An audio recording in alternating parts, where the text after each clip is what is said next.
Putin ने हाल ही में एक ऐसा स्टेटमेंट दे दिया है जिसके चलते यूरोप के साथ साथ पूरी दुनिया में एक भय का माहौल बना है। क्या बम फोड़ने की बात कर दी है? नहीं, इस दुनिया में महंगाई से बड़ा बम कुछ शायद ही होगा। दुनिया की अर्थव्यवस्थाएं जब कोलैप्स करने लगे क्योंकि वो नहीं चल पा रही तो वो अपने आप में एक बड़ा संकट सिद्ध होता है। हाल ही में पुतिन ने यूरोप को धमकाते हुए और ऐसे समय पर जब दुनिया के सामने स्टेट ऑफ हॉर्मुज या फिर पश्चिम एशिया के अंदर जिस तरह के हालात हैं, तेल के बिगड़ी हालात हैं, उनको देखते हुए यह कह दिया कि आने वाले समय में हम भी क्यों ना यूरोप को जो बची कुची गैस और ऑयल सप्लाई देते हैं वो रोक दें। यह बात ऐसे समय पर आई जब ऑलरेडी तेल की कीमतें, गैस की कीमतें दुनिया भर के अंदर किल्लत मचा रही हैं। भारत के अंदर भी गैस की वजह से जो हालात हैं वो सबके सामने हैं। तेल की कीमतें वर्ल्ड के अंदर, क्रूड के अंदर लगातार बढ़ती जा रही हैं। अमेरिका के द्वारा दुनिया के उन देशों को राहत देने का प्रभाव दिखाया जा रहा है जो पहले से रूस से तेल खरीदते थे। कहा जा रहा है कि आपके ऊपर से हम प्रतिबंध हटा देते हैं, आप जाकर तेल खरीद लीजिए क्योंकि मैंने पश्चिम एशिया के हालात बिगाड़ दिए हैं, और जब पश्चिम एशिया के हालात बिगाड़ दिए हैं तो आप तेल खरीद लीजिए। लेकिन क्या पुतिन इस तरह से ही इंतजार कर रहे थे क्या कि एक दिन आप सब लोग झगड़ो, जब जरूरत पड़े तो आ जाओ और जब युद्ध खत्म हो जाए तो फिर मुझसे झगड़ो? तो भाई ऐसी बात है कि जब युद्ध के अंदर सब लोग अपना अपना खेला खेल रहे हैं तो अब मैं भी खेलूंगा। एक्सपेक्टेड था पुतिन से कि वो ऐसा करेंगे, और हाल ही में जो उनके बयान हैं उन्होंने यूरोपियन लीडर्स को डरा दिया है। इनको पहचान रहे हैं आप? कोस्टा नाम है इनका, जो ईयू के प्रेसिडेंट है, उर्सुला वॉन डेन के साथ भारत में आए थे। इन्होंने तो ये तक कहा है, आज इनका बयान वायरल हो रहा है, कि इस पूरे युद्ध में पता है विजेता कौन है? बोले कौन है? बोले रूस। बोले क्यों? बोले क्योंकि सब लोग लड़ रहे हैं तेल की कीमतों, वो सब लेकर बैठा है और अब कह रहा है मैं रोकूंगा। तब तुम्हें पता चलेगा युद्ध कैसे रुकते हैं, क्योंकि इस युद्ध में युद्ध पार्टिसिपेट करने के लिए बम गोला मारने की जरूरत नहीं है, सप्लाई रोकने की जरूरत है, और सप्लाई रोक करके पूरी दुनिया को मंदी के दौर में ले जाने की जरूरत है। तो ट्रंप को तब पता चलेगा कि वो दुनिया के सुप्रीम लीडर नहीं है। तो पहले पुतिन का बयान जान लीजिए कि ईयू कंट्रीज प्लान कर रहे हैं इंपोज करने के लिए हम पर additional restriction on LNG and oil. तो ऐसी बात है कि मैंने अपनी सरकार से कह दिया है कि जरा खुद से एक बार पॉसिबिलिटी चेक करो कि अगर हमने एनर्जी सप्लाई रोक दी यूरोपियन बाजार को तो क्या हाल होंगे। हम पर खुद आकर दरवाजा बंद हो, इससे पहले हम ही दरवाजा बंद कर दें तो क्या हाल होंगे, कि हमारे आगे कोई आकर मुंह बंद कर दे हमारे सामने। मैं खुद एक बार पूछ लेता हूं, देखते हैं क्या होता है। साथियों, 1970 में, 70 के दशक में, 73 में, 78 में ऐसा हुआ है। क्या हुआ है उस समय पर? जब इजराइल, उस समय भी इजराइल बड़ा कारण बना था। 1973 के अंदर इजराइल के खिलाफ ओपेक कंट्रीज लामबंद हो गए थे और उन्होंने कहा कि हम ऑयल नहीं देंगे अगर आप इजराइल का साथ देंगे। तो अमेरिका को डराने के लिए ओपेक कंट्रीज ने ऑयल की सप्लाई रोक दी थी। दुनिया में तेल की कीमतें उस समय 4 गुना बढ़ गई थी। परिणाम क्या निकला कि वेस्टर्न कंट्रीज में मैसिव फ्यूल शॉर्टेज आ गई थी, लॉन्ग गैस स्टेशंस पर लाइनें लगने लगी थी, बहुत सारी दिक्कतें दुनिया के सामने आ गई थी। 1979 में ये जो ईरान जो आज का कारण है वो उस समय भी कारण बना जब यहां पे इस्लामिक रेवोल्यूशन हुआ। इन्होंने ऑयल सप्लाई रोक दी थी। उस समय भी तेल की कीमतें $35 प्रति बैरल तक पहुंच गई थी, आज के भाव में $120 प्रति बैरल के आसपास। वो स्थिति भी बहुत ज्यादा खतरनाक बनी थी। अमेरिका तक को अपने इंटरेस्ट रेट्स को रोकने के लिए नियम तरीके बनाने पड़े थे ताकि महंगाई को रोक सकें।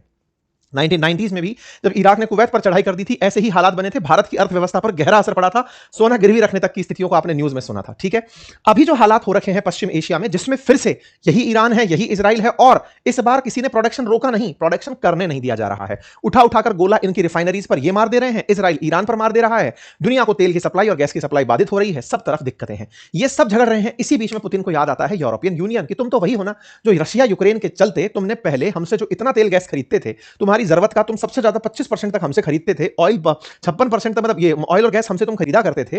तुम रशिया यूक्रेन के नाम पर आए और खट से हमारा काम रोक दिए, हमको तुमने धीरे धीरे प्रतिबंधों में लादा। अब तक यूरोप रशिया पर 20 राउंड ऑफ सैंक्शंस लगा चुका है। ऐसे में रूस को याद आता है कि सुनो बेटा, रशिया यूक्रेन में तुम सब पार्टी बने यूक्रेन के साथ जाने की, हमारा तेल गैस खरीदकर हमारी अर्थव्यवस्था तोड़कर यूक्रेन को बचाने की तुम सबने सोचा। कोई बात नहीं, हम चुपचाप रहे, हमने बाजार तलाशे, चाइना तलाशा, इंडिया तलाशा, टर्की तलाशा, तमाम जगह हमने माल बेचा। इतने प्रतिबंध हम पर लगे फिर भी सर्वाइव कर गए। लेकिन अब हमारी बारी है। तुमने जिन गैस और तेल को रोका था, अब तुम्हारे यहां पर और विकल्प बनते चले गए। जैसे यूरोप के पास इस समय रशियन गैस और ऑयल का जो ऑप्शन है वो अमेरिका बना हुआ है, वो इस समय पर मिडिल ईस्ट बना हुआ है, नॉर्वे बना हुआ है, तो ये यहां से गैस परचेज कर लेते हैं यूरोप के देश। लेकिन पुतिन कहते हैं कि अभी भी तुम जीरो तो हमसे खरीदना नहीं किए। आपको फैक्ट बताता हूं, तो आज भी 13% यूरोप अपनी गैस की जरूरत रशिया से खरीदता है, 3% ऑयल भी अभी रशिया से खरीदता है। पूरी तरह प्रतिबंध नहीं हुआ है। यूरोप कहता है कि 2027 तक हम इसको जीरो कर देंगे। तो पुतिन ने कहा तुम्हारे वजह से मैं 2027 का इंतजार क्यों करूं, मैं खुद ही रोक देता हूं ना। जब मैं खुद ही रोक दूंगा देखा जाएगा जो होगा। तो भाई साहब, जहां पहले 45% गैस इंपोर्ट होती थी, आज वो घटकर 13% भले ही रह गई हो, लेकिन पुतिन कह रहे हैं इसको मैं आज खुद जीरो कर देता हूं। अगर मैं जीरो कर दूंगा बेटा, तब तुम्हारे पास आज का अल्टरनेट मिडिल ईस्ट नहीं है। जो तुम्हारे लिए मिडिल ईस्ट है, भारत के लिए जो वेस्ट एशिया है, वो तुम्हारे लिए आज ऑप्शन नहीं है, क्योंकि वहां पर ऑलरेडी 20% ऑयल का जो बाजार है वो बाधित हो रखा है। तुमने हमारी जरूरतों के हिसाब से। लेकिन एक इंटरेस्टिंग बात है, पता है, यूरोप ने इस बीच में सब रोका, लेकिन फर्टिलाइजर यहीं से मंगवाया, रशिया से ही मंगवाया सबसे बड़ी मात्रा के अंदर। तो बोले तुम बेटा खेलो अपना, हम तुम्हारे साथ खेला खेल देते हैं। और पुतिन की जो ये धमकी आई है, देखो इन यूरोप के देशों ने बहुत से तरीके से खेल खेला। भारत पहले इनको बढ़िया रिफाइन करके तेल दे रहा था, लेकिन ये ट्रंप के जाल में फंसते चले गए। ट्रंप के जाल में जो फंसे, आज स्थितियां आपके सामने हैं। ईयू ने अपनी तरफ से यूक्रेन का साथ देने के लिए और प्रतिबंध लगाने का निर्णय लिया। लेकिन जैसे ही पुतिन ने यह लाइन बोली, हालात सब तरफ खराब होना शुरू हो गई कि बोले भाई साहब अब तो हमें आने वाले समय में साफ साफ संकट दिखाई दे रहा है, चीजें बिगड़ेंगी क्योंकि अमेरिका ने इस समय मिडिल ईस्ट के अंदर या वेस्ट एशिया के अंदर जो हालात पैदा कर रखे हैं, ये हालात कंट्रोल से बाहर जा रहे हैं। ईयू को साफ साफ इसका प्रभाव दिख रहा है, चिंताएं बढ़ रही हैं। ये महाशय लेकिन क्योंकि खाया नहीं तो ढुलाया सही, मैं तो सबसे ज्यादा पिटा था, तो भाई साहब इनको ही अब सबसे ज्यादा जरूरत इस बात की लग रही है कि यूरोप को मर जाओ यूरोप, लेकिन मेरी इज्जत के लिए लड़ते रहो। तो ये भाई साहब तो ये तक कह रहे हैं कि जिन जहाजों से रूस तेल भेजता है उन पर अब मैं भी प्रतिबंध लगाऊंगा, मैं ढूंढ ढूंढ कर बताऊंगा, देखो ये शैडो फ्लीट है, ये रशिया वाले नकली जहाज बनाकर भेज रहे हैं, उनको रुकवाने में मदद करूंगा। तो ये भाई साहब दुनिया के लिए मतलब आने वाले समय में मैं कई बार कहता हूं कि इन्हें पता नहीं दुनिया किस तरह से ट्रीट करेगी। इन्होंने दुनिया को बहुत संकट दिए हैं। इनकी एक जिद ने जो नाटो ज्वाइन करने की थी उसने इनको कहां तक ले जाकर खड़ा किया। वैश्विक हालात जो पैदा किए वो एक व्यक्ति की हट थी। अगर ये नाटो ज्वाइन करने की बात ना कर रहे होते तो शायद यूक्रेन का यह हाल ना होता, ऐसा विश्लेषकों का मानना है।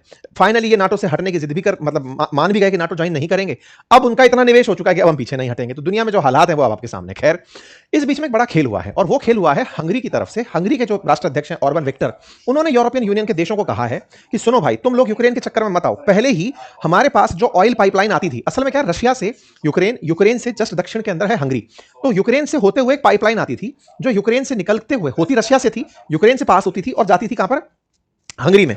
यूक्रेन ने क्या किया, उस पाइपलाइन पर नुकसान पहुंचा दिया और हंगरी को गैस पहुंचना, तेल पहुंचना बंद हो गया। उसका नाम था ड्रेजुबा ऑयल पाइपलाइन। तो हंगरी कह रहा है कि तुमने हम तक ऑयल गैस की सप्लाई रुकवा दी क्योंकि तुम्हें यह चाहिए था कि रशिया तेल बेच के पैसा ना कमा ले, लेकिन हम भी तो मर गए ना, हमारे पास भी तो ऑयल और गैस आना बंद हो गया। हमें अगर वहां से तेल लेने से रोका गया तो महंगाई पूरे यूरोप में बढ़ जाएगी। हम नहीं चाहते, उल्टा करो, यूक्रेन से हम तो पूरा कहते हैं रशिया से ही तेल खरीदो, पूरा गैस वहीं से करो। और साथ ही साथ हंगरी के साथ खड़ा है स्लोवाकिया, क्योंकि हंगरी से आगे स्लोवाकिया तक माल जाता था वो सारा की सारा। ये दोनों देश एकदम बगावती हो रखे हैं और पुतिन ने कहा है कि अगर तुम दोनों चाहते हो तो मैं तुम्हें ऑयल और गैस देता रहूंगा क्योंकि तुम हमारे पक्षधर हो। असल में यूरोपियन यूनियन में हंगरी और स्लोवाकिया वो देश हैं जो पुतिन प्रशंसक हैं। यूरोपियन यूनियन में होने के बावजूद वो पुतिन के साथ हैं और यूक्रेन के बिल्कुल किनारे बस करके यूक्रेन के खिलाफ पास ही नहीं होने देते बिल। यूक्रेन के समर्थन में चाहे कोई लोन देने की बात हो रही हो तो खड़े हो जाएंगे अगेंस्ट में आकर के, नहीं हम नहीं देंगे इसको पैसा, ये हमारा तेल गैस रोक दिया है। तो एक अलग मसला चल रहा है। खैर, कुल मिलाकर के इस पूरी गणित में स्थिति ये जब बनकर आई तो ट्रंप को याद आई पुतिन की। पुतिन ने ट्रंप को फोन मिलाया, उल्टा हो गया, ट्रंप ने पुतिन को फोन मिलाया और कहा कि भैया सुनो, इस स्थिति से निकालने के लिए चलो बातचीत करते हैं। यूरोपियन यूनियन वाले जो ये है ना, रशिया के ये ईयू के काउंसिल प्रेसिडेंट कोस्टा, ये खुद बोले हैं, आज का बयान है कि मिडिल ईस्ट वॉर का असली विनर कौन है, तो बोले ओनली विनर है रशिया।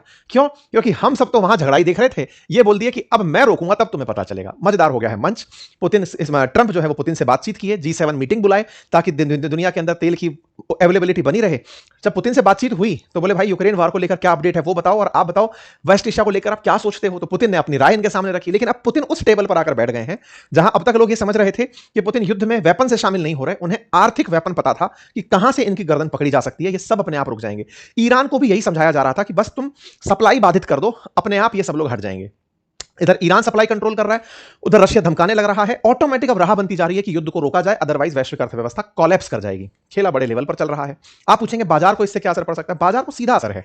अगर तेल और गैस और महंगा होता है तो अपन को अपने ही देश के अंदर महंगाई बढ़ती हुई दिख जाएगी। बहुत सी चीजों में, चाहे कोकिंग कोल हो, चाहे गैस हो, चाहे तेल हो, इनका सीधा असर बाजार की महंगाई पर दिखाई देगा।